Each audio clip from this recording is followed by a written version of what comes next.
मुझसे किसी ने कल पूछा, चिट्ठी रह गई थी, बोले घर में मृत लोगों का फोटो रखना चाहिए कि नहीं रखना चाहिए, जो लोग दुनिया में नहीं रहे उनका फोटो रखना चाहिए। ये विषय आ गया तो बोल दूं थोड़ा, आप लोगों के घर में भी होंगे जो दुनिया में नहीं है, क्या उनका फोटो रखना चाहिए कि नहीं रखना चाहिए? देखिए इसका एक शास्त्रीय मैं कोशिश करती हूँ जवाब देने के लिए। घर के अंदर मृत लोगों का फोटो नहीं रखना चाहिए। अब इसको ठीक से समझना, पूरा सुनना। आप कहेंगे हमारे घर में तो दादाजी का लगा हुआ है, दादी का लगा हुआ है, तो क्या हटा दे? बिल्कुल नहीं, पूरा सुनो। इसका मतलब क्या है?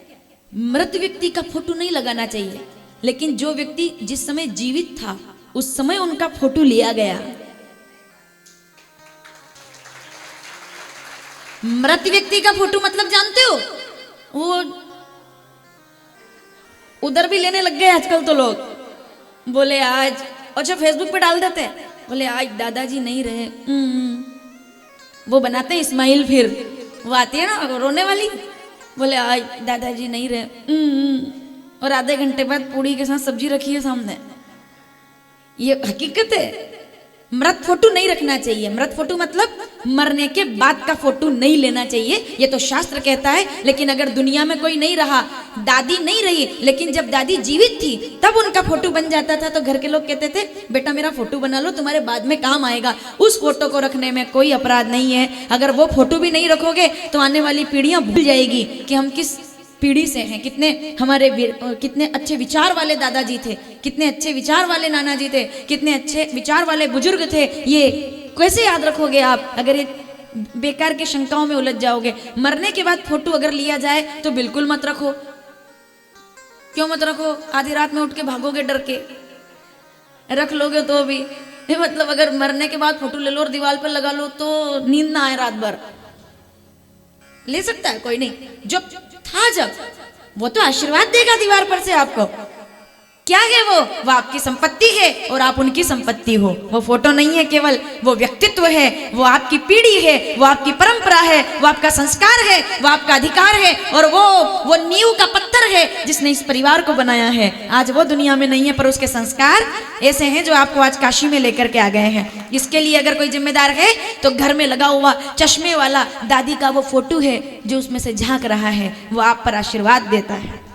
किसी के भी कहने से मत हटाना, वो तो बहुत जरूरी है। पीढ़ियां आशीर्वाद देती है हमें, बुजुर्ग। इसलिए मैं कहती हूँ वर्तमान में जियो, ये कम कर दो, इसको बीमारी हो गई है ये मानसिक, बुरा लगेगा आपको। जैसे ही कुछ अच्छा निकालो मोबाइल, आंखें नहीं खोलते, मोबाइल पहले निकालते, किसको दिखाओगे? कौन देखेगा? आज मोबाइल के माध्यम से लोग अपना जीवन चित्रण करने लगे। ये मुझे बोलना पड़ रहा है, किसी को किसी से कोई बात बोलनी होती थी ना, पहले डायरेक्ट बोलता था कि तूने ये गलत किया है। ऐसे बुजुर्ग लोग बैठे होंगे, मुझे बताना अगर मैं ठीक बोलूं। आपके जमाने में जब कोई गलती करता था तो क्या आप उसको डांट करके बताते थे कि ये गलत है और ये सही है? बोलते थे? ये बोला जाता था कि तुम ये गलत कर रहे हो। आजकल अगर कोई गलती करे ना, डायरेक्ट नहीं बोला जाता, स्टेटस डाला जाता है। दूसरे को पढ़ाएंगे, तीसरे को बताएंगे, तब जाके, और 3-4 बार चेक करेंगे, बोले एक ने देखा, 2 ने देखा, जिसको दिखाना था उसने देखा कि नहीं देखा। 24 घंटे के अंदर अगर उसने नहीं देखा तो डबल डालना पड़ेगा। जान रहे हो मैं क्या बोल रही हूँ?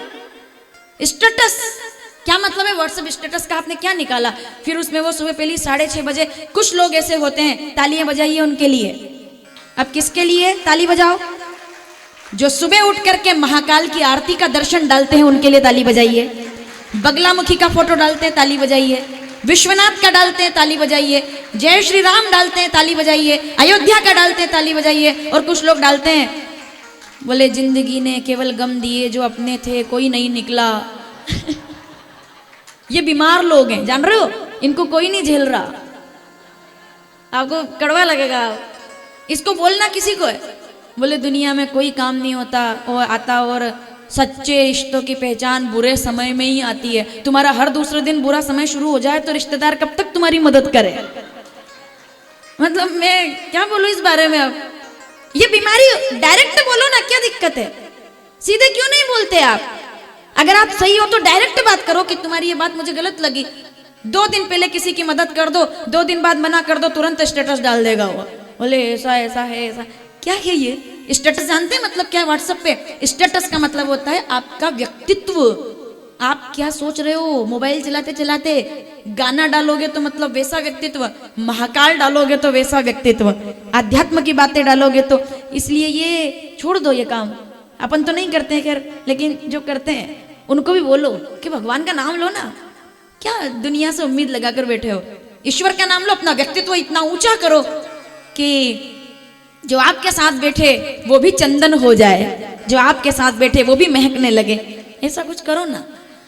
उलझे हुए उस डब्बे में अपना मानसिक और अपना जीवन का अमूल्य समय बर्बाद कर रहे हैं इन चक्करों में केवल। नहीं नहीं, विरोध नहीं है। देखो मैं जो बोलना चाहती हूँ उसको समझो, डायरेक्ट बोलो, अच्छा भी और बुरा भी, वाया मत जाओ, सीधे बात करो। पहले के लोग साफ फिर कहेंगे साफ कहना, पर स्टेटस में नहीं, सीधे।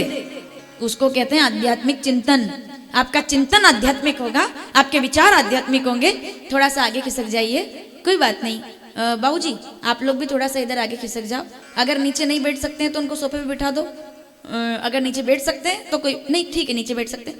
आप लोग भी जो पुरुष लोग हैं हमारे बंधु लोग, थोड़ा वो जगह छोड़ दो, कोई बात नहीं। उधर की कोई व्यवस्था आप वहाँ से ना जमाए, सब आराम से बैठेंगे, कोई दिक्कत नहीं। जिनको नीचे बैठने में दिक्कत हो वो कुर्सी पर ही बैठें, और जो नीचे बैठ सकते हैं वो बिल्कुल कुर्सी पर ना बैठें, ठीक है?